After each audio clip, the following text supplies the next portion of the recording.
அவர் சொல்லுகிறார், வருத்தத்தையும் பாரத்தையும் கர்த்தர் மேல் வைத்து விடு. அதனால்தான் வருத்தப்பட்டு பாரம் சுமக்கிற எல்லாரும் இடத்துல வாருங்கள்.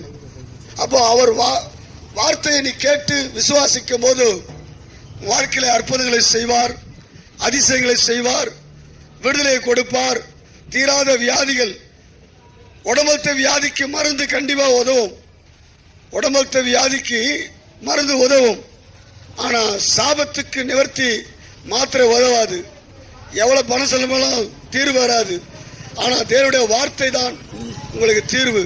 அதனால ஆண்டவருடைய வார்த்தை சொல்லுகிறது, ஆபத்து காலத்தில் நோக்கி கூப்பிடு, நான் உங்களை வந்து விடுவிப்பேன், நீர் என்னை மகிமைப்படுத்துவாய்.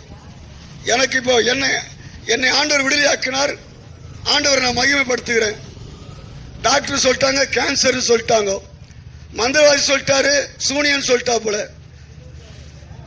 இது போல வந்து இயேசு பத்தி சொன்னா கல்லெடுத்து அடிக்கிறவன், பைபிளை கீசு கடையில போடுறவன், ஆஞ்சநேயர் பக்தன், மார்க மாசம் ரேடியோ போடுறவன், கேம கோயிலுக்கு மாசம் ஒரு மொட்டை அடிக்கிறவன், சோழிங்கருக்கு போறவன், இப்படியாப்பட்ட வாழ்ந்த என்னை கிறிஸ்து இயேசு சந்திக்கிறதுக்கு முன்னாடி சொன்ன ஆவி இட்லியில வர ஆவியான்னு கேட்டவன், 2 குச்சியில தொங்கின சிலுவில தொங்கினவர் அவரையே காப்பாற்றி கொள்ளல, என்னை காப்பாற்ற போறான்னு கேட்டேன். அப்படியாப்பட்ட பரிகாசம் பண்ணவன் நான் இன்றைக்கு இந்த வீதியில வந்து சொல்லுகிறேன். அப்போ தேவனுடைய நாம நினைக்கிறோம் அவர் இயேசு வெளிநாட்டு தெய்வம், அது வெள்ளைக்காரன் தெய்வம்னு சொல்லி. ஆனா வெள்ளைக்கார தெய்வம் தான் நமக்கு இந்த ட்ரெஸ் எல்லாம் போட வச்சது.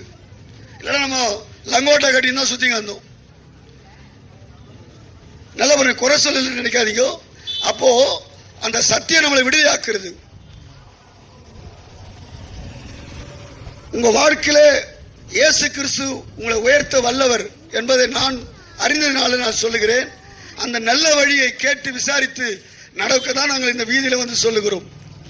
அதனால தேவனுடைய வார்த்தைகளை கேட்டு அந்த வார்த்தைகளை நீ விசுவாசித்து நம்பி சபைக்கு போய் சத்தியத்தை கேட்கும் போதோ அந்த சத்தியம் உங்களை விடுதலையாக்கும். யோவான் 8:32 சொல்லுது, சத்தியத்தை அறிவீர்கள், சத்தியம் உங்களை விடுதலையாக்கும். அப்போ சபையில போய் சத்தியத்தை கேட்கணும். ஒரு டாக்டர்களை போறோம், ஒரு ட்ரீட்மெண்ட் பார்க்கிறோம், ஸ்கேன் சொல்றாங்க, எக்ஸ்ரே சொல்றாங்க, இந்த ப்ராப்ளம் சொல்றாங்க, அதுக்கு ட்ரீட்மெண்ட் எடுத்துக்கிறோம், மாத்திரை சாப்பிடுறோம். அதே போல உங்களுடைய வாழ்க்கையில சத்தியம் என்ற வசனத்தை